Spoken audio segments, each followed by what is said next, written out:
Welcome back here to Wake Up Call with Dan Tortora on wakeupcalldt.com, your one-stop sports shop, and on mixlr.com/wakeupcalldt. I'm always excited and really just, I can't wait for this moment every single week when it comes around, and that is when I get to talk about fantasy football with one of my favorite people, and that is Mr. Mike Sofka of Hall of Fame FantasyFootball.com.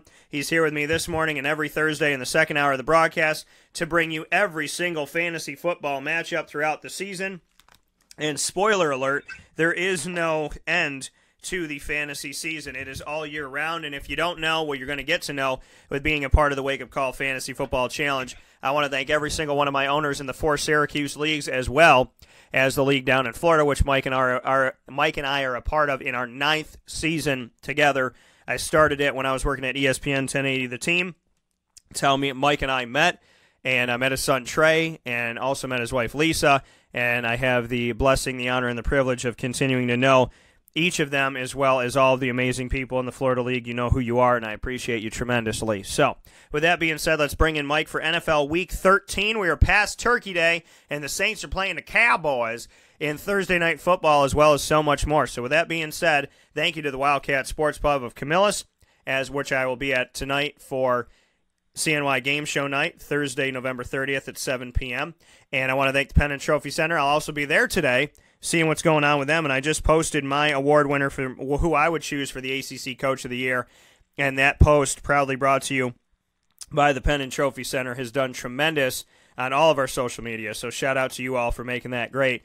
With that being said, we're talking about football. We're here with Mike Sofka, and I'm always honored to have him as a part of the broadcast. Thanks to the Wildcat and the Penn and Trophy Center for the Fantasy Football Power Hour.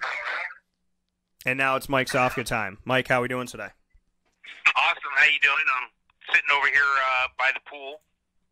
No snow shoveling, no snow blowing. Just you know how you told me that it was snow for like a week or so, then it all melted, so new snow can come in. Yeah. You said that? Yeah. Well, I got the same thing going on here. I just finished my pina colada, and the bartender's bringing me another one as I sit by the pool here. Yeah, I guess it's the same thing. It's something that is, white, that is cold, that came to you and went away and then came back. So I guess you can compare pina coladas to people shoveling this morning. I'm sure they'd appreciate that. Yeah, that's awesome. It's tough work. Somebody's got to do it. I know. You know what? You still have to lift your hand to pick up that cold, white pina colada, just like people are picking up snow today. I'm sure it's comparable. So Mike Sofka is here. You what? Absolutely.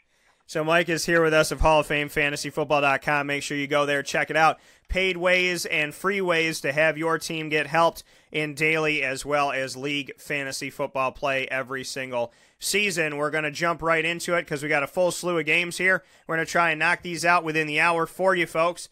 And nobody has a week off as we have all 32 teams in action. New Orleans at Dallas, the Thursday night football game of the number 1 New Orleans team in the NFC South and the number 1 Cowboys in the NFC East. I told everybody that there were big implications of that Turkey Day game between the Cowboys and the Skins, and the Cowboys, who I picked to win, ended up getting the best of the Redskins. So we got 2 teams at the top of their division. What do you think about this one, Mike? Yeah, well, one's a contender and one's a pretender. I don't think the Cowboys are, worthy of being a first-place team, yet their record dictates that right now, and yet they've been improved much recently as they figured it out. What I've been saying all along, you have Ezekiel Elliott, use Ezekiel Elliott, and the addition of Amari Cooper has really expanded that and helped that offense. Look, I'm not going to tell you that the Cowboys are anything to smile about, write home about, and I'm not going to tell you they're going to win this game. For the record, I'm going to take the Saints. But at the same time, there's going to be some fantasy points on both sides of the ball. Drew Brees, number 8 quarterback for me this week. And, Dak Prescott's been on the way up since Amari Cooper's made everybody better. He's got a Cole Beasley now he can rely on out of the slot. Yeah, they don't have a tight end, but things have opened up a bit for Ezekiel Elliott. And Ezekiel Elliott checks in as the number 6 running back on my rankings. And you know what? He's just ahead of Alvin Kamara at number 7. And a little further down on the rankings, maybe a flex or a running back 3. Well, that's where you're going to find Mark Ingram. Since he's been back, he had that one big game on the way back to get him in the offense, but he really hasn't been producing as well as Kamara, and a lot of that has to do with the pass touches, the targets that Kamara gets. Michael Thomas, he's just a great receiver. I know he had a down week, but he's the number 2 receiver on my rankings this week. I talked about Amari Cooper. He's a bottom-end wide receiver 2 right now. That's a great improvement from where he was in Oakland, and that's a great improvement from where any receiver was in Dallas. Now, tight end-wise, you're going to see, well, nothing. You're going to see nothing from either team, in my opinion. I mean, maybe, just maybe, you'll see a Ben Watson or Josh Hill or a Dan Arnold, but you can't count on any of these tight ends on either side of the ball. Even on Dallas, I don't think Dallas has really identified their long-term tight end yet. Either Rico Gathers or Jeff Swain, Blake Jarwin, Dalton Schultz. We just need one guy to step up and do well, but that hasn't happened yet. But they haven't needed it. And with that being said, I still think the Saints are going to walk into AT&T Stadium in the Dallas area there, and I think they're going to get the victory. Yeah, when I look at this game, and really quick here, just to go through the injury report, as we always do, to go to the Saints first, the away team, and then over to the Cowboys. For the New Orleans Saints, you know that there's a bunch of their wide receivers that are on injured reserve. But outside of that, there's really nothing to be too concerned about. I mean, Des Bryant, Cameron Meredith, both on injured reserve. Jay Bromley, former Syracuse player who just came onto the show this week, defensive tackle. He had his arm surgery, and he's going to the doc, I believe, today. So many blessings to Jay Bromley. Father, Son, Holy Spirit, amen, that everything works out for you, brother. So, big ups to you. Ted Ginn Jr., also on injured reserve. And Michael Humanawanui, one of my favorite names in the NFL. He has been on injured reserve at the tight end position. So, outside of that, nothing that you didn't already know with the New Orleans Saints. And then as far as the Dallas Cowboys go, really quick here, to take a look at Dallas's injury report. Tavon Austin hasn't done anything for you for fantasy this year, really, outside of maybe 1 week. He's out for this game. Jeff Swain is out for this game as well at the tight end position, and that's all that you really need to be concerned about when it comes to the Cowboys. Looking at both of the rosters, I don't have to tell you this, but I'll tell you this. You got to play Drew Brees in this game. You got to play Alvin Kamara, Mark Ingram in the game, Michael Thomas in the game. You also have to look at, at this point, they have Tommy Lee Lewis, Brandon Marshall, Keith Kirkwood, Austin Carr, all these, trying to find another guy. But the reality of it all is Drew Brees could throw to anybody as long as you can get yourself open and get down the field.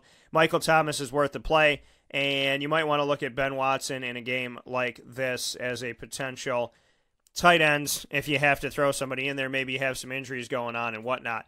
For the Dallas Cowboys, Ezekiel Elliott is the one firm play, and Amari Cooper, Michael Gallup, and Cole Beasley are flex position players for me, and I don't trust any of the tight ends. I'm picking the Saints to take this game. We're all picking the Saints in this, as John and Jordan have thrown in their early picks as well. Next game up is the Ravens at the Falcons. What do you have for this, Mike? Yeah, the Ravens made some decisions at quarterback recently with Flacco being dinged up. Now, here's the big question for the Ravens. Does Lamar Jackson go into Atlanta and win? That's 3 wins in a row for a rookie quarterback when your regular quarterback has been struggling and now he's been injured. And, it might be enough to make a change. And the Falcons, with their secondary dinged up, maybe Lamar Jackson has some passing efficiency against them. This is going to be an important game for both teams. Atlanta desperately looking for a win, and a win at home against a Ravens team who struggled to find an identity on offense, and now they may have found it with Lamar Jackson and Gus Edwards. Look, I'm not saying that you have to start Lamar Jackson this week. He checks in at number 20 on my quarterback rankings this week. But let me tell you, you could do a lot worse. Maybe you had Andy Dalton and you were looking for somebody, or I don't know, maybe you had Blake Bortles. But you know what? If you had Blake Bortles, you're probably not in the playoff run in your league anyway, so it really doesn't matter. Look, Lamar Jackson, number 20 on my rankings this week. Matt Ryan's a little bit better, number 12, bottom-end QB1 this week.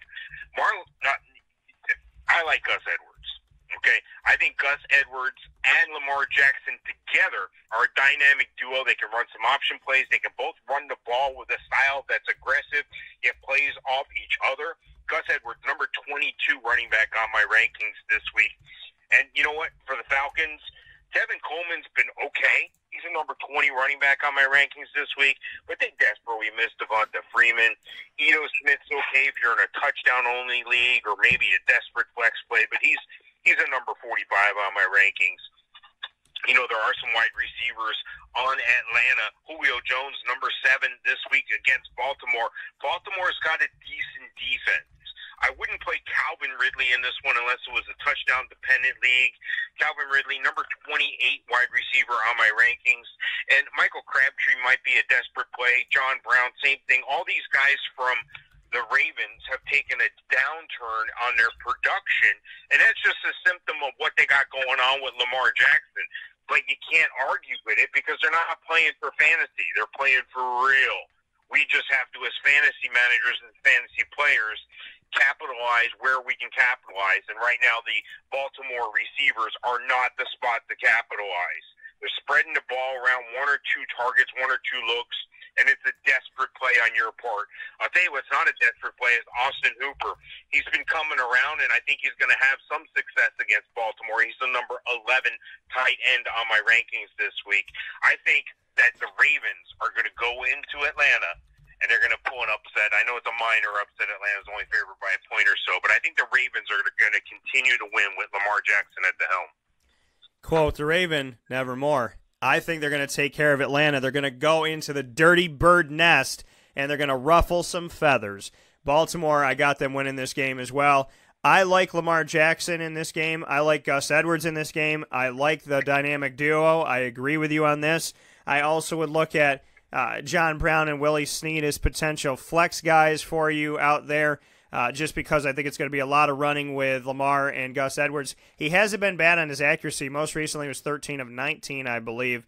So, but I like what him and Gus are doing together. I like that they're kind of running side by side and maybe pitching it, maybe keeping it. So I'm good with it, and I think that it's going to get you some points. I told you Lamar Jackson will get his opportunity. Yeah, Joe Flacco had some injury and whatnot, but the reality of it all is I told you Lamar Jackson in the first season, get a shot, and I believe that he could be something to this team, and I believe in the right system and the right creation around him that this team can have a lot of success. They're showing it 2-0 right now with Lamar Jackson. Matt Ryan, I do like him on this side, but he's a lower-end 1, higher-end 2 at quarterback. He's not bad. He's just not the Matt Ryan that I thought he was, but he's still putting up some good numbers, so I do think he's worth the play.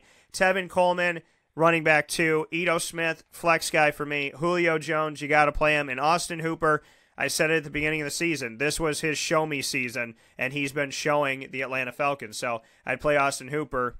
And once again, the Ravens I am picking. Broncos at the Bengals, Mike. What do you have for this? Yeah, this is going to be an interesting game to me because the Broncos seem to be stringing something together here, and the Bengals, well, they're the bongos of old. They can't seem to get out of their own way. The way they can get, they can get out of somebody's way, and that's the opposing offense. It's almost like the Matador defense. It's like, ole, go ahead. Ole, go ahead. I don't understand what they're doing there. Look, I'm not saying you can start a quarterback from really either side of the ball here. I mean, Jeff Driscoll's a running quarterback, but the Broncos are going to give up some yards. They're going to give up some yards probably to him both running and passing. Jeff Driscoll is sneaky. He's sneaky good.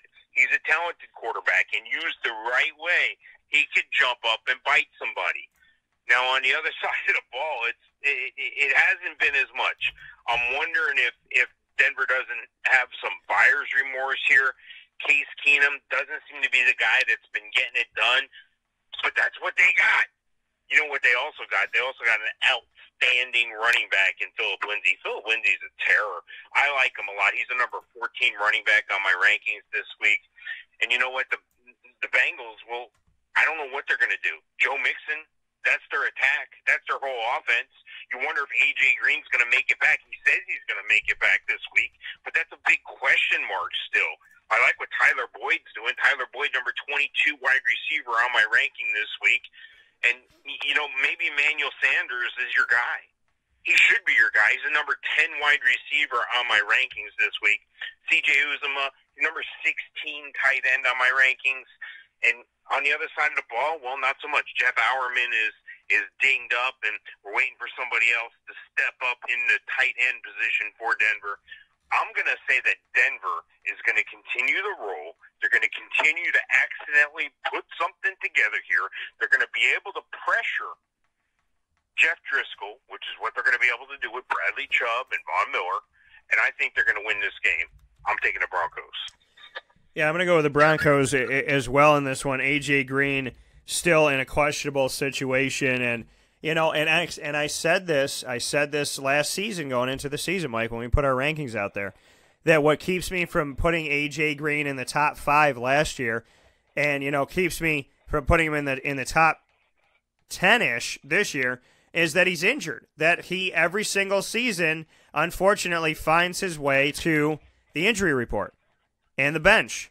And I can't have a top 5, top 10 receiver who's not going to be out there playing and who's going to be going through injuries over and over and over again. And I think with Jeff Driscoll being out there and A.J. Green, not that Jeff Driscoll is going to be bad. I think that if the wheels fall off of everything and you need some type of help, or maybe you had Andy Dalton, don't drop him just yet. He could do some good things here. But I think this is going to be a 20-something game.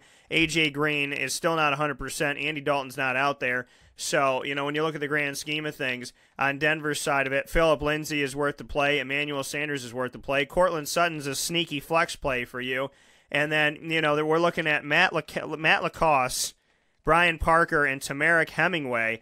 None of these people are household names right now, and that's okay. Brian Parker, shout out to you, bro. Free agent from 2017 from the Jets. Where did he go to school? Albany, New York. I love it. A Great Dane. That's what my cousin is, playing D1 lacrosse for Albany. So the Albany Great Danes, big ups to Brian Parker. Hopefully he'll get some action in this. I don't see any fantasy value in starting any of those tight ends, but I hope the best for the man from Albany. On the other side of it, like I said, Jeff Driscoll, if you have team quarterback, don't get rid of Cincy so soon. There's a lot of better options out there for you, but if you're in a bad situation, you got injuries going on, don't get rid of it just yet. Joe Mixon, don't like the man off the field and what he's done. Hopefully he's a changed man. I got him as a low-end 2, high-end 3 at running back. Tyler Boyd's your best bet, but every quarterback has their guy, and C.J. Uzomah, not a bad tight end to throw out there. But again, we have to see his relationship with Jeff Driscoll and where that stands. And from this last game here, Tyler Boyd led everybody with 7 catches and a touchdown, and C.J. Uzomah had 6 catches. So we know that Driscoll is looking their way. Andy Dalton's responsible for some of that. But I'd give a nod to Tyler Boyd and C.J. Uzomah. Not a bad tight end for you. I got him as a tight end, too. I'm picking the Broncos to win. Rams at the Lions. I know that our resident Lions Central New Yorker, Johnny, who listens pretty much every single day to the show and to the archive and so much, I want to thank Johnny for all of the love and support, and his entire family, the Roberts family, for the love and support. Rams at Lions. I know he doesn't want to talk about this, but we have to. Yeah, this is going to be a very obvious one-sided game. I think the Rams are just going to walk in, take care of business, lead from start to finish, and go home with the W. I'm taking the Rams in this one. Jared Goff, number 4 quarterback on my rankings this week, and rightfully so. Now, this is interesting. There's going to be an interesting play here that you can exploit on daily fantasy, and let me explain. Josh Reynolds is probably going to line up in the slot for the Rams. That's the Cooper Kupp spot. Detroit is very soft against the slot. They give up a lot of points. So if you want a sneaky good play, maybe a Josh Reynolds is something really affordable for you. Then you can spend that money elsewhere and still come out with a W. And remember, when you're playing those daily leagues, I'm not telling you you're going to win those $100,000 big check holding, picture taking, smiling with the supermodels. That's all fake. You're playing against 40,000 people in those. I'm talking 50-50s. I'm talking stuff like that where you can actually make some money back and build something. And for more on that, just visit me at HallOfFameFantasyFootball.com. But long story short, look, Jared Goff's the top guy. You're not going to have this success with Jared Goff like you have with Jared Goff with Matt Stafford. He's the number 19 quarterback on my rankings. Detroit desperately needs somebody to step up in the running attack. Kerryon Johnson injured. Theo Reddick, LeGarrette Blount, one of these guys is going to step up. I think it's going to be more Reddick. I think it's going to be more Blount with the power runs, the short yardage, and the goal line. But, with all those injuries and dings, you would think that Kenny Golladay would be a top receiver here. And he's not a top receiver, but he's close to it. He's still a bottom-end wide receiver one, and he's been playing like a one as well. But it's against the Rams, so temper your expectations. But, he is the number one receiver in Detroit. They're going to have to throw the ball a ton because they're going to be behind the whole game. So that's the way you want to look at that. I like Kenny Golladay a lot. The Rams, Robert Woods, it could be any one of these guys that steps up. It might even be Brandon Cooks. So either one of those guys are high-end wide receiver twos on my ranking. We talked about Josh Reynolds. And on the tight end front, well, not so much really for either team, but that's okay. They don't need those guys. And, of course, I'd be remiss if I didn't mention Todd Gurley's name. Elite running back, obviously one of the top fantasy guys in the game, but you already know that. I'm going to take the Rams to walk into Detroit and walk out with a W. Yeah, I think the Rams, I agree with you, but I think the Rams are going to run into Detroit and then walk out with a W. So, this is a tough game for a Detroit team that's toyed with the idea of potentially being somewhat of an NFC North contender this season to create somewhat of a fight. And it was the same thing last season. They kind of were maybe gonna, but they didn't. But then that Atlanta game, that one stings and cuts like a knife, so to speak. But this year, it's just there's going to have to be some changes. In all honesty, there's going to have to be some changes in Detroit because you can't keep doing this. Something is not working. Something is just not panning out for the Detroit Lions. So looking at the injury report really quick here for the Rams first and then the Lions.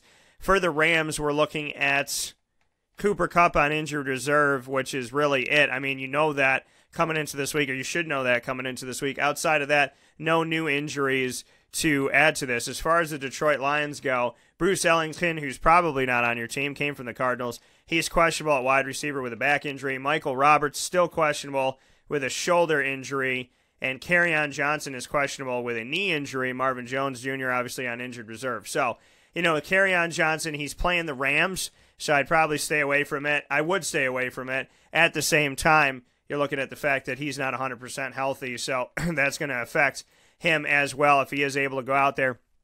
I think the Rams' defense and special teams, I know that they are worth the play. Jared Goff is worth the play. Todd Gurley, Brandon Cooks, Robert Woods, and Josh Reynolds, not a bad flex position player. Tyler Higbee, I like him at tight end against the Detroit Lions because of their defense and lack thereof, so to speak. The only guy that I really would play if you're Detroit is Kenny Golladay, and I would agree with Mike to temper your expectations in that one.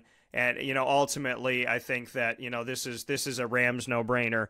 Cardinals at the Packers. What do you think about this? Now, you would think that the Cardinals, there's no way they could win this game. Yet the Packers are having an atrocious season. If you're a Lions fan, the only thing making you feel better right now is how bad the Packers are. What do you think about this game? Well, it's kind of interesting to me because the Packers are playing at home. I'm trusting it's going to be cold. I'm trusting there might even be snow on the ground. So this is going to be interesting for, Arizona, arid climate, indoor facilities, indoors all the time. But I know they're NFL players, and a lot of them come from cold weather climates anyway. But still, it's rough to play in the cold weather. And this rolls right into what the Packers are going to do. The Packers are going to try to run the ball. Now, the Cardinals are going to try to run the ball as well because that's what they have. They have a great running back in David Johnson. He checks in at number 9 on my rankings. The problem is Green Bay found a running attack of their own in Aaron Jones, number 4 running back on my rankings this week. You compare quarterbacks, there is no comparison. Aaron Rodgers, one of the all-time greats, number 6 on my rankings. And, you go down and look at Josh Rosen. He checks in at number 32 on my rankings. Well, that's kind of sad, especially when you consider how dinged up the Green Bay secondary is. They're pulling guys off the Safeway bagging line to come in and play cornerback or safety because every game they have 2 or 3 guys go down. So temper your expectations there if you're an Arizona fan, but you already know that. Your team's going nowhere quick. They're riding on David Johnson. Larry Fitzgerald's just too old. The game's passed him by. He's still competent. He's still able, but he's not the Larry Fitzgerald elite receiver with the combination of the rookie at quarterback here. You could use him. He's serviceable. He's a top-end wide receiver 3. They're going to have to pass the ball. That's who they're going to throw the ball to. That's who's going to get all the targets. So if you're streaming a Larry Fitzgerald, I get it. If you play him in daily, I get it, because, you send him 10, 12 targets, he's probably going to catch at least half of them, and 1 or 2 of them might be a touchdown. So they're going to have to throw the ball, and that's the guys you want, is the guys that are getting the targets. I know it sounds so easy, but we get so caught up in names and records and all this stuff. Go after the guys that have the opportunities, and Larry Fitzgerald's going to have an opportunity again. Just he's not an elite receiver. Ricky Seals-Jones has been doing an okay job at tight end. Jimmy Graham still with the broken thumb, the dislocated thumb. He's going to try and play still, but he's going to be the number 13 tight end on my rankings this week. So I think there's some value. The biggest value, the number 1 guy I like, Davante Adams. Davante Adams is the lead receiver for Green Bay. Valdez-Scantling is fallen off just a little bit, but I don't think they're going to really rely on him. I think they're going to have success running the ball in the cold weather and look for Green Bay to win big. Yeah, I'm going to go with Green Bay in this one as well. The Green Bay Packers in a situation with these Cardinals that, the Cardinals might play some close games, but ultimately, well, first and foremost, if the Cardinals beat you in Green Bay, you might as well just pack it in for the winter and start hibernating now. And all pun intended by saying to pack it in. Arizona, injury-wise, really nobody. Phil Dawson's on injury reserve. He's a kicker that's been around for 105 years. God bless to him for that. As far as Green Bay goes, on their side of the ball, injuries, Jimmy Graham, questionable with a thumb injury. He hasn't played that well this season. Equanimeous St. Brown, one of my favorite names to say, wide receiver, questionable with an elbow injury for this game. And Randall Cobb is questionable with a hamstring injury, and Geronimo Allison's on injured reserve, which means that Davante Adams is all the more important to you.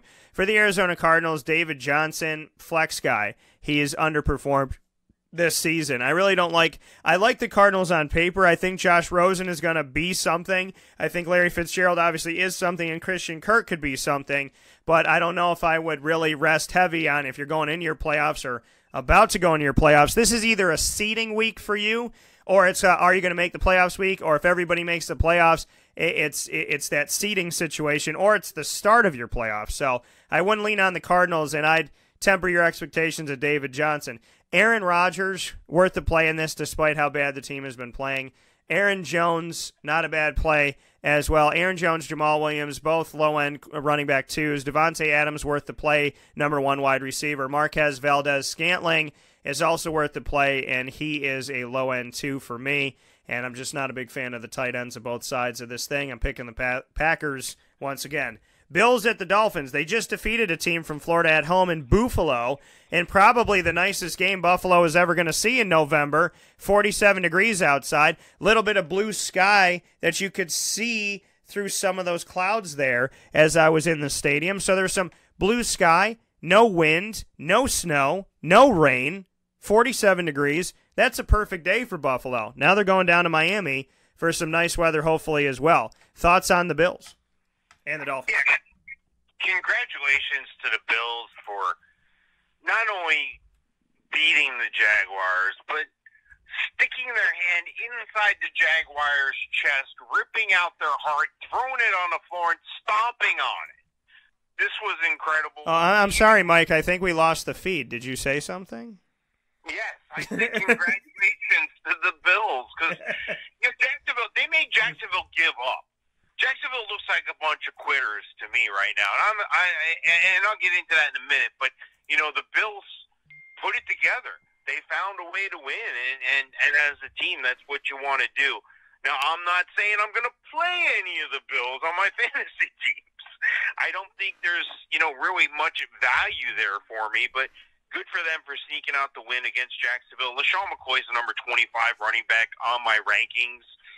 I think you have to go with a McCoy. He's going to be a bottom-end running back 2, a running back 3, a flex.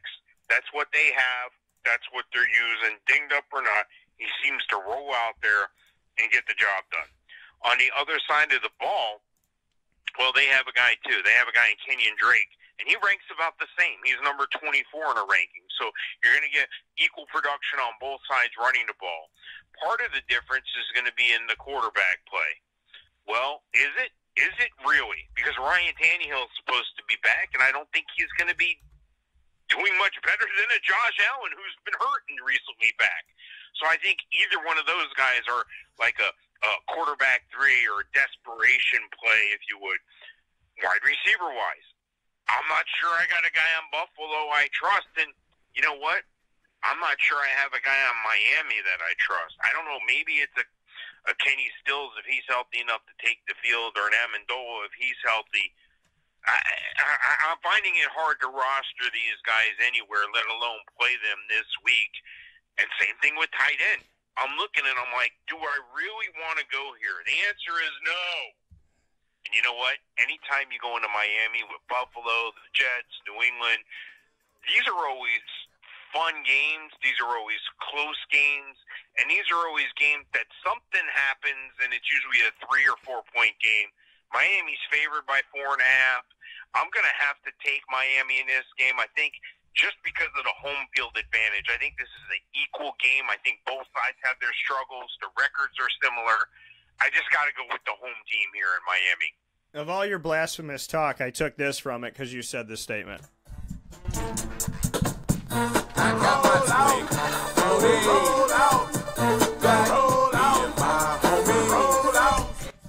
I got to keep that because you said they're going to roll out, and all I could think of was Ludacris. So I'm going to take Ludacris with the dub, but I think Ludacris would take Miami. I really do think that. I'm going to go with the Buffalo Bills in this one.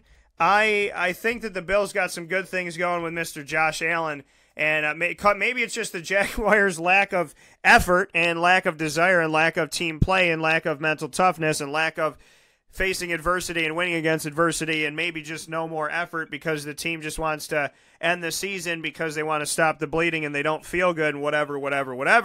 But I don't have a lot of great things to say about Jacksonville right now because they're killing themselves more than anybody else is killing them.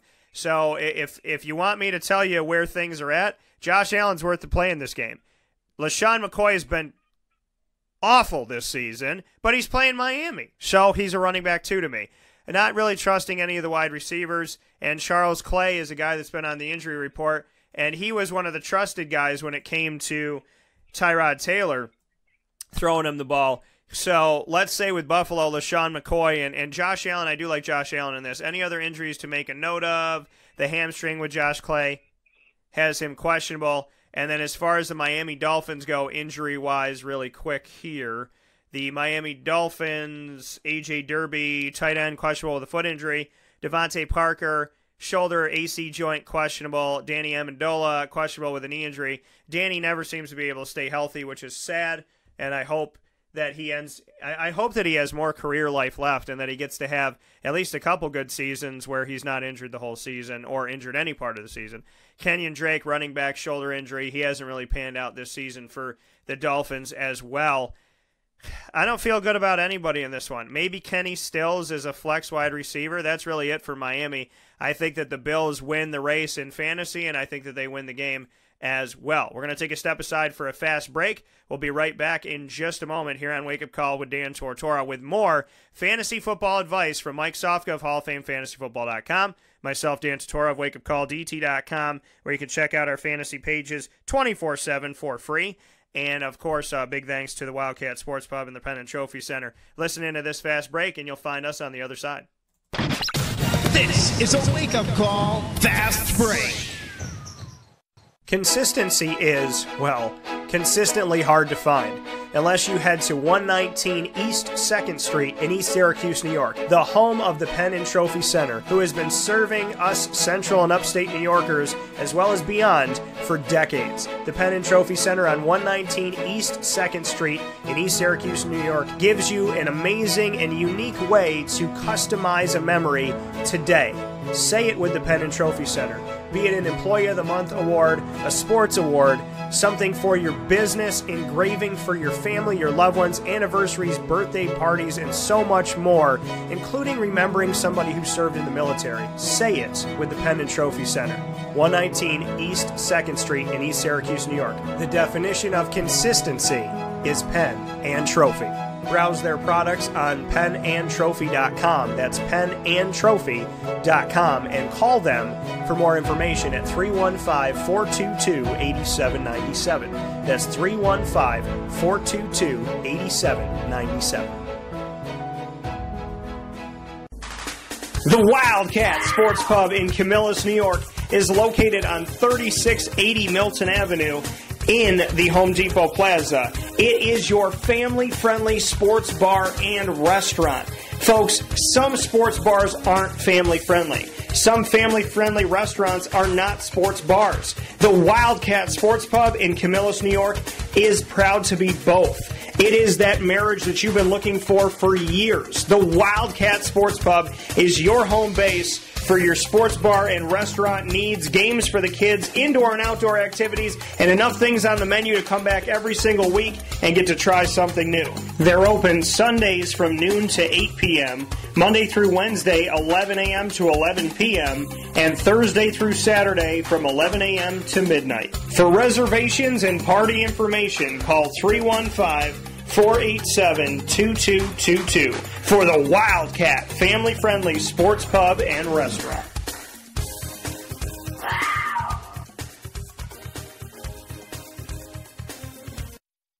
Welcome back here to Wake Up Call with Dan Tortora on wakeupcalldt.com, your one-stop sports shop, and on mixlr.com/wakeupcalldt. Coming out of that fast break and continuing the conversation on the NFL's Week 13 of action, Fantasy Football Power Hour always turns into the Power Hours, proudly brought to you by the Wildcat Sports Pub and the Pen and Trophy Center, who are all about under-promise, over-deliver. They bring you great stuff. It's even better than you thought it was going to be when you step through the door. That's what we do when you step through the door of the airwaves of Wake Up Call with Dan Tortora, with my guy Mike Sofka of Hall of Fame FantasyFootball.com, and of course myself, Dan Tortora of WakeUpCallDT.com. The Bears and the Giants. Oh my goodness, this game. It's going to be so exciting, riveting. Why is this not Monday Night Football? I hope people can tell my sarcasm over the radio. If you can't, well, I really can't help you. Bears at the Giants. What do you think about this, Mike? Yeah, well, Mitch Trubisky's supposed to be back for this game. I think they're going to monitor him and, keep him in check and make sure that he's okay. But I think the shoulder will be fine. I think he's going to have a pretty good game. Number 17 quarterback on my rankings this week. And, well, on the other side of the ball, not so much. I wish I could say something good for Peyton Manning. Listen to me. Eli Manning, he's got a great receiver. He's got a great running back. He's got a decent tight end who happens to be dinged up right now. But you know what? He's on the twilight of his career. I don't think going up against the sack-happy Khalil Mack and the defense around him that he's made so much better is the answer for continuing a path to greatness. This is going to be an extreme challenge for Eli. Just to stay healthy, just to stay upright. The Giants' offensive line's been dinged up, but somehow, some way, Saquon Barkley seems to make the best of it. Saquon Barkley, he's their guy. He's their answer. They use Saquon Barkley the way Dallas is supposed to be using Ezekiel Elliott all the time. And they find ways to get him the ball. In gadget plays, they throw him the ball. He can catch the ball. The guy's dynamic. Number 3 running back on my rankings this week. And they also have a top receiver, number 9, Odell Beckham Jr. Now, Sterling Shepard's going to check in somewhere if he's healthy enough to take the field, but I don't know if you can count on him more than a flex. On the other side of the ball, though, there's a little bit of value in running back. I like Tariq Cohen better than I like Jordan Howard, especially in a PPR situation. Tariq Cohen, number 21 running back on my rankings. Jordan Howard, he's a ground and pound guy, but they haven't been able to get it done with him. He's an emergency flex or emergency running back 3 for you. And, checking in at wide receiver for Chicago, Allen Robinson, I'm kind of searching for the guy I really like. And Allen Robinson, by the way, is like a wide receiver 3 for you. But the guy I really like is Trey Burton. They seem to find gadget ways to get him the ball. He's a number 15 tight end on my rankings. And, Evan Ingram, if he's healthy enough to take the field, he'll be at number 17.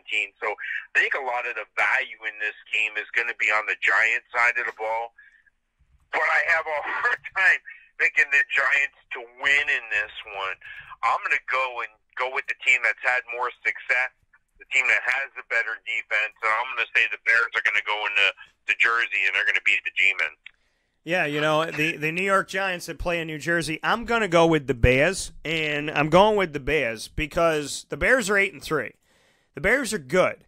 If Mitchell Trubisky plays, he's worth a play for you as a low-end quarterback one. I do like Tariq Cohen more than Jordan Howard because he's involved in the passing game more. So Jordan Howard flex, Tariq Cohen, not a bad two. Taylor Gabriel, Trey Burton, worth the plays. Anthony Miller, he'll get there. Allen Robinson, wow, did the Jaguars not save themselves from wasting some money? And I like Allen Robinson. I respect Allen Robinson. I appreciate him from when he was at Penn State all the way to Jacksonville. Love interviewing him. All I'm saying is they would have made potentially a massive investment in him, and look at what he has not done in Chicago. That's all I'm saying. On the other side of the ball, Saquon Barkley, Odell Beckham Jr. feel good. Sterling Shepard, if he is healthy enough to go, and Evan Ingram, just to give you the injury report here, Evan Ingram is questionable with a hamstring injury. Sterling is not showing up on the report. So, and then the shoulder AC joint for Mitch Trubisky. But I'm going to pick the Bears to win this game, and the Giants, like I said, Saquon, Odell, Evan Ingram, I feel the best about. Sterling Shepard, not a bad three for you. Panthers at the Bucks. What do you have for this one, Mike? Yeah, well, there's two quarterbacks out here that are going to get you a lot of fantasy points, and I think Cam and the Panthers are going to be able to pick up the W in Tampa, but I'm not sure that Jameis Winston's going to go down without a fight. They're giving away tickets to this game. That's right, they're giving away tickets in Tampa to this game and the rest of the games. They're giving them away. If you're a season ticket holder of the Bucks, you're entitled to 2 extra free tickets. They're trying to fill the place up, and I get it. Who wants to go to Tampa and see that, pardon my expression, piss poor product they got? I got it. I get it. Smart move by them to offer some sort of free ticket outlet, some sort of way to get people into the stands. But I think it's not going to matter for Cam and the Panthers. They're going to walk in there. They got a guy who blew up last week at running back, Christian McCaffrey. I think he had 100 yards receiving and rushing and some touchdowns. Christian McCaffrey, number 1 running back on my board, especially in PPR leagues this week. And Cam is right behind him as the number 2 quarterback this week. And Jameis is right behind Cam as a number 3 quarterback. So there's definitely some value there at running back for you. For the Bucks, not so much at running back. Peyton Barber's been dinged up.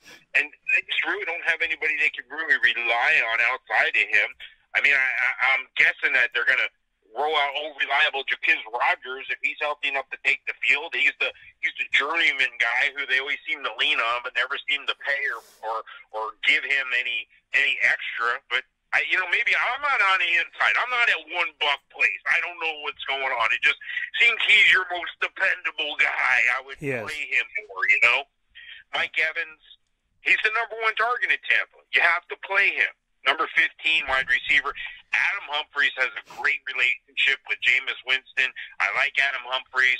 He's a little bit more than a wide receiver 3, but in this game I got to rank him as a wide receiver 3. And tight end wise, Cameron Brate seems to have a good repair with Jameis as well. He's a number 9 tight end. Greg Olsen, number 8 tight end. Tampa's got a porous defense. They got a porous secondary, so you're going to be able to get him the ball. You're also going to be able to get the ball to DJ Moore. DJ Moore looking really solid lately. Rookie, he's been on the up, and if you've stuck around, if you've listened to us preseason, you heard that he was the leader of my adjusted explosive index ranking, DJ Moore. So he's starting to pay off now. DJ Moore, number 20 wide receiver on my rankings. If you're playing in daily, make sure you play DJ Moore this week against that soft Tampa defense. I'm going to take Carolina to go into Tampa and get the W. Yeah, I'm going to take Carolina in this game as well. Jameis Winston coming back is good news for Mike Evans. It's also good news for Cameron Brate because he likes to throw to the tight end, and O.J. Howard's not out there. So as far as injuries go, really quick here for Carolina, Curtis Samuel, hamstring injury has left him questionable. really hasn't been anybody for you since he's come in from Ohio State. Torrey Smith hasn't done anything either in Carolina after a trade with Philadelphia. Knee injuries got him questionable. Cam Newton's questionable with a shoulder injury, but he almost always ends up playing with that. And with any injury, really. Greg Olsen, foot injuries left him questionable. He hasn't really been himself. Devin Funchess is questionable as well, which leaves DJ Moore as really the guy out there for Cam Newton. And then for the Tampa Bay Buccaneers on their injury report, we're looking at Deshaun Jackson, questionable with a thumb injury. Outside of that, as I said, O.J. Howard's on injury reserve. So you play Cam Newton, you play Christian McCaffrey. Here's the fun part. Matt Breida, who hasn't really had a great season, had over 7 yards a carry in a loss to the Bucs in Tampa, and had over 100. He had 106 yards on 14 carries against the Bucs defense, their rushing defense. Well, Matt Breida's not as good as Christian McCaffrey. Christian McCaffrey could have 200 yards in this game. So I like Cam Newton and Christian McCaffrey. DJ Moore, a sneaky little play for you that could end up paying off dividends. On Tampa's side, Mike Evans, Adam Humphries as a flex, Cameron Brate, those are the guys I feel the best about. And Jacquizz Rodgers, I've been saying this since last season. He's the guy that does what he needs to do when somebody gets injured or if somebody gets suspended, injured, whatever, something shakes up, something's not working out, Jacquizz Rodgers steps up. But they don't pay him, they don't appreciate him, and they don't respect him. He's a sneaky flex play for you this week because he's playing Carolina, and their defense isn't tremendous. But I don't expect Jacquizz to do a lot. I expect him to do something. And you know what? If Tampa's not going to pay the man, then he needs to play somewhere else. Colts and I'm picking the Panthers in the game, obviously. Colts at the Jaguars. I will be at TIAA Bank in Duval this weekend for the Colts and Jaguars game. Back on premises to see this one. What do you think about this? Yeah, Jacksonville, you've given up. I mean, when you're getting into fist fights on the sideline, Leonard Fournette, you can't do that. You're suspended for this game now, Leonard Fournette.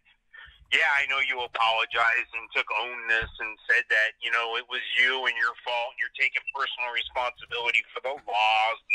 This just is not good Jaguar football. This is not Tom Coughlin-like football. This is not Doug Marrone-like football. So I don't know what's going on, where the breakdown in the communication is for Jacksonville. It seems they're undisciplined on the field. They have quarterback issues. They're undisciplined. I mean, when you're Leonard Fournette and you come off he wasn't even on the field at the time. He came up. I just don't get it. You can't do that. They were on first down at the 1, and then they couldn't stick it in the end zone, and then things unraveled for them after that in Buffalo. Jacksonville just looks horrible. They're going to give Cody Kessler the shot at quarterback this week. He's the number 26 quarterback on my ranking. And you know what? Andrew Luck is the total polar opposite. He's totally on the up. There's a high ceiling for him. Number 11 quarterback on my rankings against that tough Jacksonville defense, who hasn't been very tough lately. If you let Josh Allen, who you said Jalen Ramsey was trash, throw on you like that, I got nothing to say to you. So I think Jacksonville's given up, and I think Andrew Luck's going to continue to play dominant. Now, with all that being said, watch Jacksonville step up and get the performance of the year behind a rip-roaring Cody Kessler, who's able to get the ball around. Well, if he's able to get the ball around, it's going to be to Carlos Hyde, who's been struggling to get touches for Jacksonville behind Leonard Fournette. Well, that's just what it is. It's the position you're in, my friend.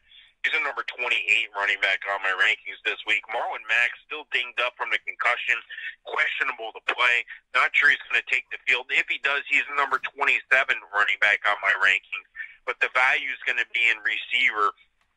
T.Y. Hilton's going to get the volume of the targets. He's like the Mike Evans of this team, if you would. He's the guy. He's the guy they're throwing to.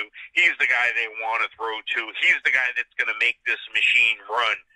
Well, not so fast, my friend, because Eric Ebron, even though he's dinged up as well, he should be the number 6 tight end on the rankings. And now with Jack Doyle out of the picture, maybe they sneak in a Mo Alley Cox. There's a name for you. Look up on my website and look. 2 years ago, I told you about the guys who are going to be coming up tight end, Kittles and Mo Alley Cox. And now here we are, Mo Alley Cox getting his chance. But I still like Eric Ebron. I think he's the best tight end on the field. Jacksonville, well, not so much with O'Shaughnessy. Jacksonville receivers, well, not so much, because I don't know who any of them are. They don't get the ball. They don't catch the ball. They don't run after the catch. Hopefully this week we find out who some of those Jacksonville receivers are, whether it's a Keelan Cole, a Westbrook, or a Moncrief. Each of them has a moment of brightness, but it hasn't converted into wins for Jacksonville. I'm going to take the Colts to go into Jacksonville and win the game. Yeah, I'm going to pick the Colts in this game as well. I also want to let everybody know that I am trying out for the Jacksonville Jaguars. I am looking for A.J. Boye to give me number 21, and I'm looking to play receiver. So I will be running in the snow, and I'll be running with that. So not only will the snow try to stop me a little bit, but I'll also be running against the wind, and I'll be running with one of those parachute things behind me. I got to get my body ready, got to get set, got to get right. I'm going to be doing ladders this week. I'm good. I'm in it. Andrew Luck is worth the play. Nyheim Hines is worth the play, even if it's a flex. T.Y. Hilton is worth the play. A healthy Marlon Mack is worth the play. Eric Ebron is worth the play. Ebron is on the injury report, so is Eric Swoop. But if Eric Ebron is able to go out there, he is worth the play for you as a back injury. T.Y. Hilton has a groin injury, but they are worth plays for you. For the Jacksonville Jaguars, guess what? Spoiler alert. Half the team's on injured reserve, okay? If the injured reserve was just the Jaguars, it would be egregious. It's too much. DJ Chark with a quad injury is questionable to play in the game at the wide receiver position. Outside of that, there's a guy named Zach Conk, who's a tight end, who's questionable because every tight end that's on the Jaguars is injured for the most part. Even if you don't know the name, they're injured. Even if it's the guy that owns the shrimp shack down the street, he's injured. Okay, everybody's hurt right now. But when it comes down to it, this Jacksonville Jaguars team, they are hurt. They can't control that. What they can control is their mental toughness and their attitude and their camaraderie and their connection and staying out of stupid fights, which they're not doing. So I'm picking the Colts to win this game. I'm hoping that I'm wrong, but I'm picking the Colts to win this game. And the Jaguars, who should you play on the team? If you're desperate, Carlos Hyde. That's it. That's all I have for you. I love you to pieces, Jacksonville. I love you, Duval. I will be in the stadium, but I thought I was going to be in the stadium seeing a team that was vying for the Super Bowl again this year. I didn't think I was going to see a 3-8 team who fired a great guy in Nate Hackett, who benched Blake Bortles, who has their fourth left tackle out there, who cannot figure out what to do offensive line-wise because everybody's hurt for the most part, whose defense is almost given up completely. I don't know if I want to step in that. I want to step in the locker room because I want to bring some positivity and I want to talk to these guys and I want them to respect me enough to have the conversation. But I also know what it's like to walk into the Jacksonville locker room when the team is losing and in a locker room when a team is losing and how they feel and how they react. So Jaguars, I look forward to speaking with you. I look forward to spreading some positivity and respecting you. God bless me. I just sneezed. And I expect that respect in return. And I hope that this team can find a way to win some games. We're going to take a step aside for a fast break. The Colts I have winning this game, and the Colts I'm leaning on fantasy-wise to get it done. We'll be back in just a moment. This is a wake-up call, fast break. Consistency is, well, consistently hard to find, unless you head to 119 East 2nd Street in East Syracuse, New York, the home of the Pen and Trophy Center, who has been serving us Central and Upstate New Yorkers, as well as beyond, for decades. The Pen and Trophy Center on 119 East 2nd Street in East Syracuse, New York, gives you an amazing and unique way to customize a memory today. Say it with the Pen and Trophy Center. Be it an Employee of the Month award, a sports award, something for your business, engraving for your family, your loved ones, anniversaries, birthday parties, and so much more, including remembering somebody who served in the military. Say it with the Pen and Trophy Center. 119 East 2nd Street in East Syracuse, New York. The definition of consistency is pen and trophy. Browse their products on penandtrophy.com. That's penandtrophy.com, and call them for more information at 315-422-8797. That's 315-422-8797. The Wildcat Sports Pub in Camillus, New York is located on 3680 Milton Avenue in the Home Depot Plaza. It is your family-friendly sports bar and restaurant. Folks, some sports bars aren't family-friendly. Some family-friendly restaurants are not sports bars. The Wildcat Sports Pub in Camillus, New York is proud to be both. It is that marriage that you've been looking for years. The Wildcat Sports Pub is your home base for your sports bar and restaurant needs, games for the kids, indoor and outdoor activities, and enough things on the menu to come back every single week and get to try something new. They're open Sundays from noon to 8 p.m., Monday through Wednesday, 11 a.m. to 11 p.m., and Thursday through Saturday from 11 a.m. to midnight. For reservations and party information, call 315-487-2222 for the Wildcat family-friendly sports pub and restaurant.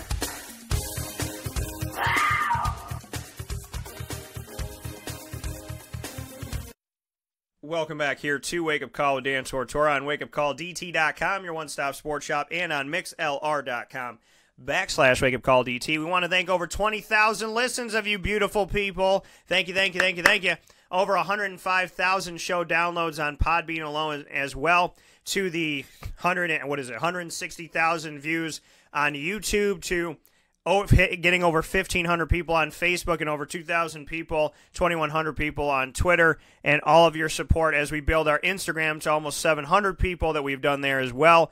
You have been tremendous. It's not about the numbers. I'm just saying those to say thank you. I'm saying what we've hit to appreciate the level and the amount of people that we've been able to get out to, but it's every single individual building this with me, building this foundation, building this home that we can all live in, laugh in, and have a good time in, play in the pool and enjoy life. We all strive to be Mike Sofka by a pool somewhere with Garcon bringing you pina colada. So we're building this wake-up call home together in Dan Tortora Broadcast Media, and I love and I appreciate every single one of you for all of your positivity and all of your time and energy that you put into supporting what we do here at Wake Up Call and CNY Game Show Night, Trivia Tuesdays, to Super Powered Pop with DT and EB, Dan on Disney, and there's going to be a really cool special with Dan on Disney coming up this week because I'm going to be in Florida. So thank you for everything, and thank you to the countless people that have been on the show, all the segments that we have, and, of course, all the companies that we're proud to work with, and above all things, thank you to God. Fantasy Football Power Hour is proudly brought to you by the Wildcat Sports Pub and the Pen and Trophy Center. We're going to breeze through these games to get your pen and pad ready one more time. Browns at Texans. Mike and I have agreed on every game except for the Bills and Dolphins. I picked the Bills, he picked the Dolphins. We're the Browns at the Texans right now, and we're going to disagree again. What do you have for this one, Mike? Yeah, I'm going to have to go with the home team here. I mean, I like Baker Mayfield. I like the excitement he brings. Believe it or not, he was still before waivers this week available in about half the league. So, again, if you had a quarterback that went down in Dalton or if he lost Bortles, I'm not even going to get into the Bortles thing again, but, you know, he's going to be fun to watch. And that's what I like, is when a guy on your team is fun to watch. He makes it interesting. He scrambles. He makes plays. He does what he needs to do to push his team to make first downs and ultimately touchdowns and wins. And that's starting to happen. Things are starting to take shape. Baker Mayfield, number 21 quarterback on my ranking. Deshaun Watson, number 7 quarterback on my rankings this week. You know what Deshaun Watson is because he converted DeAndre Hopkins, the number 3 wide receiver on my rankings this week. On the other side of the ball, maybe it's a Jarvis Landry at 24 on my rankings. And Lamar Miller, he's maybe an RB2, RB3. Nick Chubb, that's a different story. He's a bottom-end RB1, top-end RB2 for you this week. And tight ends, I got to give the edge to the Cleveland Browns. I think Njoku is a guy that you can look to. He seems to be the guy that they're always looking for in the end zone or the red zone there. So I'm going to take Houston in this game, but I think there's some bright spots in Cleveland. Kiki, do you love me?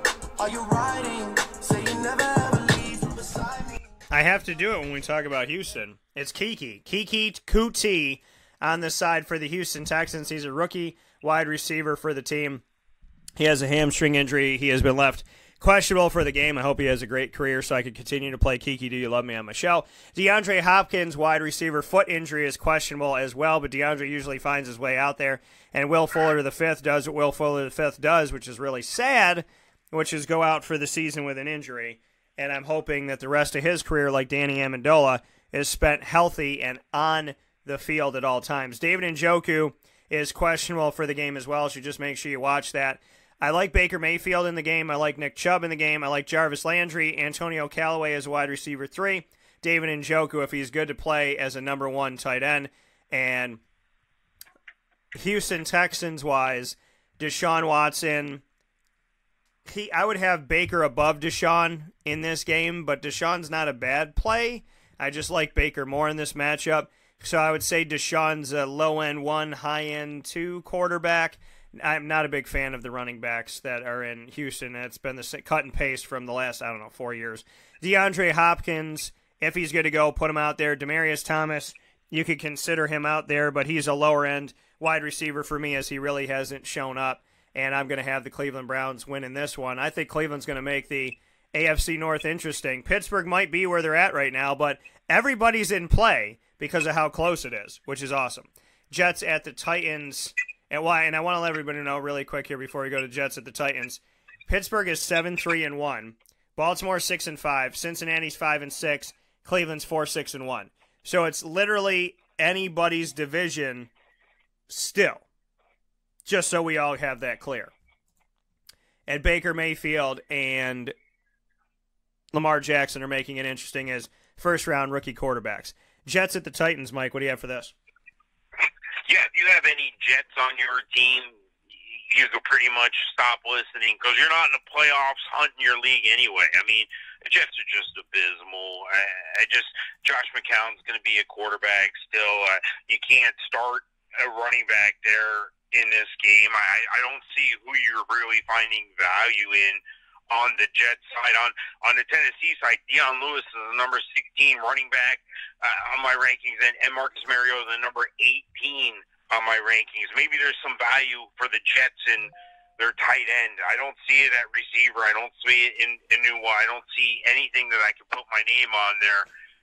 Maybe, just maybe, Chris Herndon might sneak in a touchdown there, but he's on the same level as Janu Smith. So, I like a Deion Lewis. I like a Marcus Mariota in this one. Maybe a Corey Davis just because he's going to get the targets as the number 1. He'll be a bottom-end wide receiver, 2 for you. But that's all I like. If I have to take a team in this one, I'm going to take Tennessee. Yeah, it's funny how you say that. If I have to take a team, I'm going to take the Tennessee Titans as well. Just because the Tennessee Titans, when they get punched in the mouth, they usually bounce back and win. They've done it against better teams. They've had success against the AFC East. So I'm going to go with the Titans in this matchup. They've had some good moments. They've had some really bad moments. And in all honesty, they are an enigma, but they're going to continue to make it interesting because they did it last year. Like I said, they might be the best 8-8 team that's out there sometimes because of what they do and how they're kind of pesky and they don't seemingly go away, and the Jaguars opened the door to them and they ran through it. So here we are. Robbie Anderson's got an ankle injury for the Jets, questionable moving forward. Quincy Enunwa's got an ankle injury. He's questionable. Josh McCown has a thumb injury. He's questionable at quarterback. And then outside of that for the Tennessee, and I wouldn't really go for any of the Jets players, the Tennessee Titans, injury-wise, there's really nothing to be concerned about that you don't already know, like Delaney Walker being out for the season, and God bless his recovery. Jets-wise, I don't feel good about anybody, so have a party with that. The Tennessee Titans, I would consider their defense and special teams because they're playing the Jets. I would consider Marcus Mariota a high-end quarterback, too. I would look at Deion Lewis and Derrick Henry as potential plays for you because they're playing the Jets. And outside of that, really nothing. I'm going with the Titans. It's an ugly game. I don't want to watch it. Some people in Central New York are going to have to watch it, but you can always go to where they have the ticket. Chiefs at the Raiders. What do you have for this? Yeah, just like the Jets, if you have too many Raiders on your team, just do not pass go, do not collect $200, turn in your card as a fantasy football player, and move on to baseball or something else because your season is done. The Raiders are just abysmal. The only positive is Kansas City's been struggling in the secondary a little bit. I know they've been much improved on the defense. The only positive is Oakland's going to be behind most of the game, so Oakland's going to have to throw the ball, and that might bring some redeeming quality to Derek Carr, number 22 quarterback on my rankings. When he throws the ball, he's going to throw it to one guy, Jared Cook. He's the number 4 tight end. I don't think they're going to have success in running the ball with Doug Martin or Jalen Richard.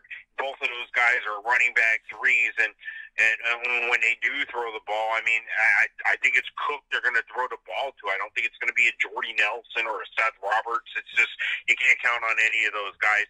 On the other side of the ball, if you have KC players, you're probably in your playoffs or in the playoff hunt. They're all elite players. Start them all. I don't need to tell you what to do. You already know what to do. Mahomes, Hunt, Hill, Kelsey, all those guys. Start them all.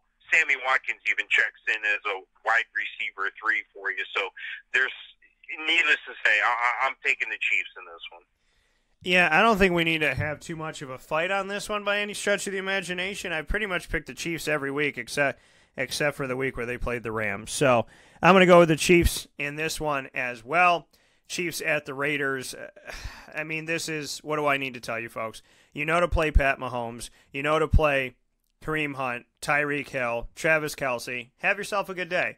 You might want to consider their defense and special teams because of the fact that they can return, they're fast, and they're playing Oakland. So their defense might not stop everybody from scoring points, but Oakland stops themselves. Not a big fan of anybody coming out of Oakland right now. Jared Cook would be the guy that I would play.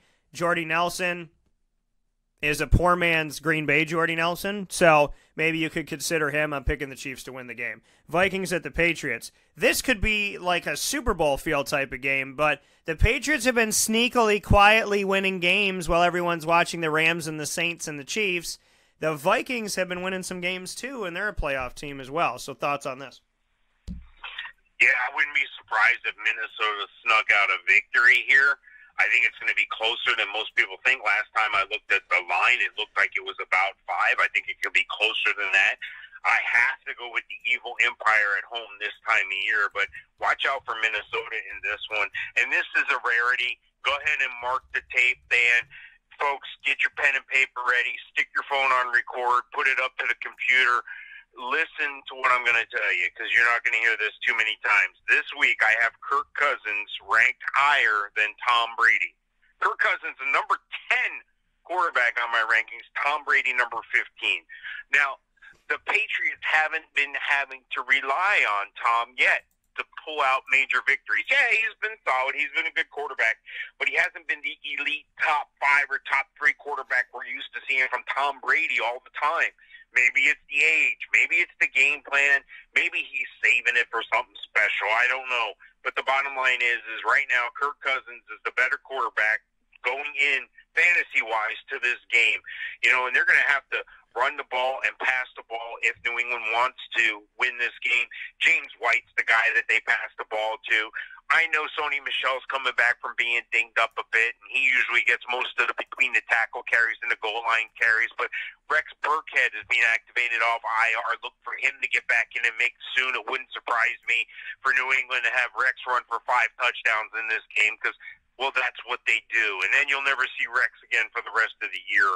Look, the receivers, Thielen, Diggs, those are the guys. They're both wide receiver 1s. On the other side of the ball, the receiver, the money is on Julian Edelman, number 19 receiver. And Gronk looked like Gronk last week. Yeah, lumbering, large, lethargic looking, but he still got it done. He was still able to run a nice seam and power his way into the end zone. Number 5 tight end on my ranking. And Kyle Rudolph, well, not so much, but he still warrants a look because of that power on that Minnesota offense. He's a number 12 ranked tight end on my rankings. And I don't want to miss the running backs from Minnesota. Dalvin Cook. Dalvin Cook looks like to be getting some strength back, but I'm not sure he's going to have all the game plan going his way to just run the ball because I think they're going to have to pass the ball in a competitive game. I'm still taking New England at home. I'm going to take the Vikings in this one, and I think that this would be a darn good Super Bowl, but I'm also partial to seeing the Rams or the Saints in this one as well. The NFC's got a lot of exciting teams, and the AFC, I know the evil empire is there, but those Chiefs, they're so good. They're so good, and you just don't want to, this year of all years, you don't want to see the evil empire make it back again when there's a team like the Chiefs out there. Minnesota's Adam Thielen and Stephon Diggs, both questionable for the game, calf injury and a knee injury, respectively. And outside of that, there's a guy whose name is Chad Beebe, and I love that name, wide receiver hamstring injury. Just wanted to mention him. Really nothing else to say about that. New England Patriots in the game. Tom Brady has a knee injury. He's questionable. This is the time of year where he gets put on the injury report for hangnails. Dwayne Allen is on the injury report, tight end with a knee injury. Jeremy Hill obviously is on injured reserve, and so on and so forth when it comes down to that. Guys that you should play: Kirk Cousins in the game, Dalvin Cook, Adam Thielen, Stephon Diggs if he's healthy enough to go, Kyle Rudolph, all worth the plays. Latavius Murray, a sneaky little play. And whatever happened to Amir Abdullah with Detroit? Folks, he's number 31 on the Minnesota Vikings. Just telling you, not saying to play him. Latavius Murray's a sneaky one for this. Dalvin Cook, I would like to see him get some things going. Tom Brady on the other side is worth the play. Sony Michel and James White are worth the play. Julian Edelman, Josh Gordon, also worth the play. And the man they call Rob Gronkowski. A lot of guys you're putting out there for a big-time game that should be Sunday Night Football, but it's not. But there is a good Sunday Night Football game. 49ers at the Seahawks is not that game. What do you have for this, Mike? Yeah, 49ers are struggling. They're going to continue to struggle. They're just bad on defense right now. They haven't been able to get any consistency on offense. Some of that's been due to injuries, of course, at the quarterback and at the running back position and at the wide receiver position. So you take the top three guys from each of those positions, and that's what they're playing with. So I get it. I understand it. I'm taking the Seahawks and the 12th man. Russell Wilson, number 9 quarterback on my rankings. 30 for Nick Mullins, so not so much. You take a look at the running game. Well, Matt Breida's got the edge, I think, here for San Fran, but I think they're going to be behind a little bit in this game, so I'm not sure how many touches he's going to get. He better hopes to make up the difference with the targets. Chris Carson runs like a beast, though. He's the RB3 in this game, though. San Fran can't stop the run. They have some beef up front, but look for Chris Carson to still get you some points this week as a running back 3. Receiver-wise, it's the same old, same old. It's Tyler Lockett. He's a wide receiver 2 for you. And as far as, Seattle goes, I like a Doug Baldwin. Maybe he is able to get something else for you. But tight end-wise, they seem to have a problem with getting an identity there. I want to say it's Vinette, but then nothing happens there. So stay away from the tight end position for Seattle. Receiver-wise, looked like Marquise Goodwin was going to be the answer, but he's dinged up as well. Looks like Pierre Garçon might be a play for you if he's healthy and able to take the field, but you can't count on too many other Niners. The one guy you can count on usually is George Kittle. Outside of last week, he's always looked good. He's always been a top 5 tight end, and again, he was on that little piece I did a couple of years ago with Mo Alley Cox, so go to the website and check that out. But I got to take Seattle at home in this game. Yeah, this is a tough game back and forth. I went with the Niners thinking that they could do something, but they had to go West Coast to East Coast, and that should have been on my mind and on my radar, but it wasn't. I'm going to pick the Seahawks. They play well at home. I know they're both on the West Coast, but the Niners have been reeling and just can't seem to figure it out. I mean, they've had some success. I mean, Nick Mullins hasn't been terrible, but this team is just, they're lost without their franchise guy, who's Jimmy Garoppolo, who they really didn't have that long. Matt Breida's questionable with an ankle injury. Pierre Garçon's questionable with an ankle injury as well. Marquise Goodwin is questionable with a personal on the injury report. Seattle, Doug Baldwin's questionable with a groin injury, and really that's it. So my plays for San Fran, if Matt Breida's healthy enough to go, it's Breida. If not, sneaky flex play, Matt Days, just throwing it out there. George Kittle, somebody to look to. I don't expect a lot of points from the Niners, though, and Matt Days is somebody to watch, but I don't necessarily see a lot of points.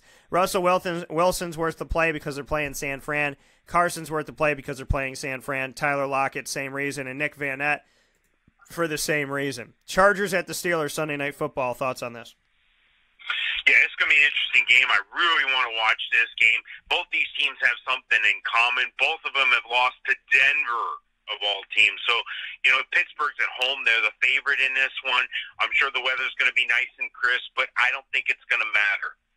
I think that the Chargers, I'm going to call my shot here on the upset on Sunday Night Football, are going to walk into Pittsburgh and come out with the victory. I think they're going to be able to press Ben Roethlisberger into making some mistakes. Joey Bosa is back. They're going to be able to pressure him. With that being said, I still have Pittsburgh giving the edge fantasy-wise. Ben Roethlisberger, number 5 quarterback on my rankings this week. Phillip Rivers, number 16. You look at the running game. James Conner, number 8 running back. Where's Melvin Gordon? He's probably not going to play. Austin Eckler, that's your guy. That's your guy in daily this week as well. I'm giving you 3 guys to play in daily so you can take home some money this week. Austin Eckler, number 10 running back on my rankings this week. So he's right there with James Conner. Now, the difference here is in the receivers. Antonio Brown, number 6. Juju Smith-Schuster, number 12. Well, you look on the other side of the ball, well, not so much. I don't have those big names, but somebody's always been stepping up for the Chargers, whether it was a Keenan Allen, and Keenan Allen's worthy of wide receiver 1 consideration this week as well. Don't misunderstand what I'm saying, but it's either been a Tyrell Williams or a Mike Williams stepping up, and Antonio Gates at 105 years old coming out of nowhere to make a play. So, I think that Pittsburgh's the better team. Pittsburgh has better fantasy options. They have a better fantasy option at tight end in Vance McDonald, number 14 tight end on my ranking this week. I like Pittsburgh. I think Pittsburgh is a good team. Something just tells me that the Chargers are going to come out with the victory here. Yeah, I'm going to go with the Chargers in this one as well. I picked the Steelers this past week, fully feeling that that was a perfect game for the Broncos to steal, and steal it they did, so I should have listened to myself, and I did not. They're continuing to play against the AFC West. I'm going to pick the Chargers in this one to win the game. As far as who to play in the matchup for this Chargers at Steelers, big-time game, big-time Sunday Night Football, and I'm excited about it because the Chargers are a lot better of a team than I think people thought they would be. Phillip Rivers is worth the play. Right now, Melvin Gordon is on that injury report. It's not looking good for Melvin Gordon right now. So if he is not going to be, he is out for this game. He has an MCL injury, which is really sad. Tyrell Williams, quad injury at wide receiver. So just watch that as well. And then for the Pittsburgh Steelers, really quick here on any notes for their injuries. Vance McDonald has a hip injury. He's questionable at the tight end position, and that's it for the Pittsburgh Steelers. So I'm going to go with the Chargers in this one, but Phillip Rivers worth the play. And then I would lean on Keenan Allen and maybe a little bit of Mike Williams because I know he's available out there in some of the leagues, so you might want to take a chance on the wide receiver Mike Williams as far as the Chargers go. On the side of the Pittsburgh Steelers, I don't have to tell you, but I will. Ben Roethlisberger, James Conner, Juju Smith-Schuster, Antonio Brown, all of those make sense. And with the injury to Vance McDonald, maybe you lean a little bit more on Jesse James. I think this week you do. So they're worth the play, but I'm going to pick the Chargers to win the game. Final game, Mike, really quick here. Redskins at Eagles, Monday Night Football. What do you got? Yeah, I like this matchup in a sadistic kind of way here. I like Philadelphia in this one. I think they're going to win the game. Both teams haven't looked very good. They've been up and down all year. Carson Wentz is going to have an okay game. He's the number 13 quarterback on my rankings this week. And the only thing that's going to help Colt McCoy this week is that Philly's banged up at cornerback. They're on like their number 16 cornerback already. Colt McCoy, number 28 quarterback on my rankings this week. Again, an emergency fill-in or a daily plug for you. You're looking at the running back opportunity. Adrian Peterson, Philly's been tough against the run. I'm downgrading him to a running back 3 this week. I know he's been getting it done, but recently the Washington line has been suffering as well. So Adrian Peterson, a downgrade for this one. Opposite on the other side, high ceiling for Josh Adams, seems to be getting it done. Number 19 running back on my rankings this week. And, Alshon Jeffrey, he might be a guy for you as a wide receiver 2, maybe 3. Maybe a Golden Tate will make an appearance here. And on the other side of the ball, not so much. I mean, what are we down to now? Are we down to a Maurice Harris, Josh Doctson, and Crowder both been hurt?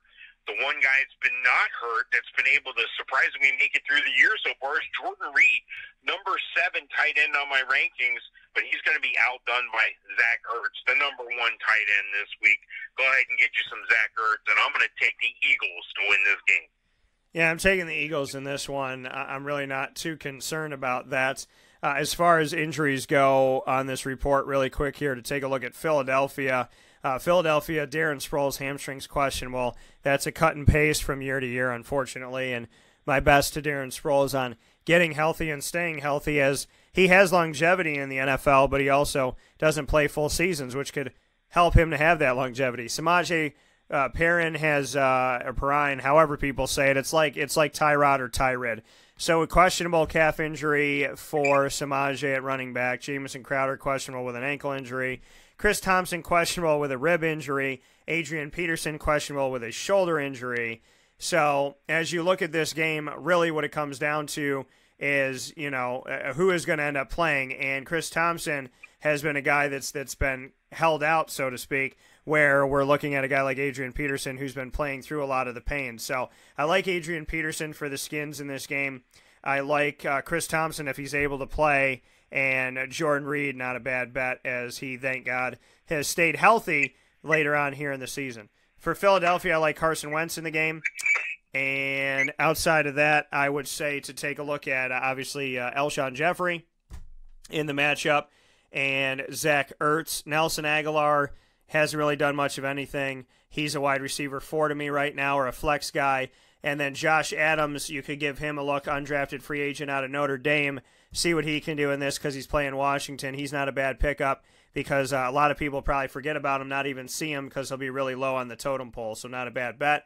And I'm going with the Eagles as well. So Mike and I have only disagreed on Vikings-Patriots, Browns-Texans, and Bills-Dolphins. The irony of it all is Mike took the home team in all those games, and I took the road team. So we'll see where we shake out. As always, Mr. Sofka, thank you for all your time.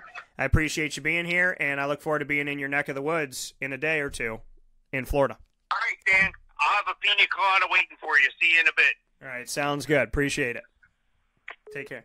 That coming from Mike Sofka once again. We're going to roll out of this show. We've gone long on today's show, but that's what we do. Under promise, over deliver. We appreciate y'all for tuning into the broadcast. Thank you so much for being a part of Wake Up Call with Dan Tortora Monday through Friday from 9 a.m. to 11 a.m., if not longer, Eastern Time, and on mixlr.com/wakeupcalldt. If you haven't become a member, please do so today. It's free and easy, and you can chat in the live chat room as well as get emailed every single time the show goes live to never miss a moment again from wherever you are and whatever you're doing. Thank you, thank you, thank you. God bless each and every single one of you.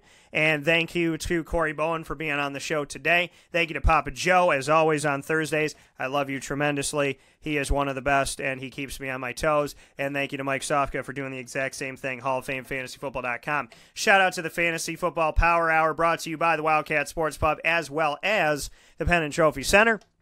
I will be at the Wildcat tonight for CNY Game Show Night, the last Thursday of every month. Today, Thursday, November 30th at 7 p.m., we bond Pictionary with Family Feud to have a free play game that is awesome, no matter what the age is. Come out and see if you can win the top prize and have some fun with us at our post-Turkey Day CNY Game Show Night, 3680 Milton Avenue in Camillus, New York, at the Wildcat Sports Pub. And outside of that, Annoying Moment of the Week coming up on Friday to start off the show, brought to you by Carvel DeWitt. And at 9:30 a.m. Eastern Time, Significant Soundbites will feature Danny Conley on the show for the first time ever, former linebacker for the Syracuse Orange. And you will also hear from Mike Oresco, the commissioner of the American Athletic Conference, Mike Norvell, the head coach of Memphis, and Josh Heupel, the head coach of UCF, heading into the game that I'll be at a day later, which is UCF-Memphis in Orlando for the AAC Championship. It is the second time that we have seen consecutively UCF at home against Memphis in the AAC Championship game, but a different coach in Josh Heupel, same coach in Mike Norvell with Memphis. You'll hear from all of them in the segment Significant Soundbites tomorrow, and then we'll get into FML Friday Morning Live with Jordan and John Newman will be on the show, and of Newman Sports Cards, they'll be joining me on video and audio tomorrow morning on Wake Up Call with Dan Tortora. So see you tonight at the Wildcat. No matter what the weather is, come warm up with us, have a good time. Free to play, awesome food, awesome drinks, and a tremendous atmosphere for the entire family. Come see us tonight at 7 o'clock for CNY Game Show Night on Thursday, November 30th. And I'll talk with you on the airwaves on Friday, December 1st. How do we get to December already? I don't know. Facebook at Wake Up Call DT, Twitter at Call DT, Instagram at Wake Up Call _DT, all the time on wakeupcalldt.com. God bless, no stress. Have a great day.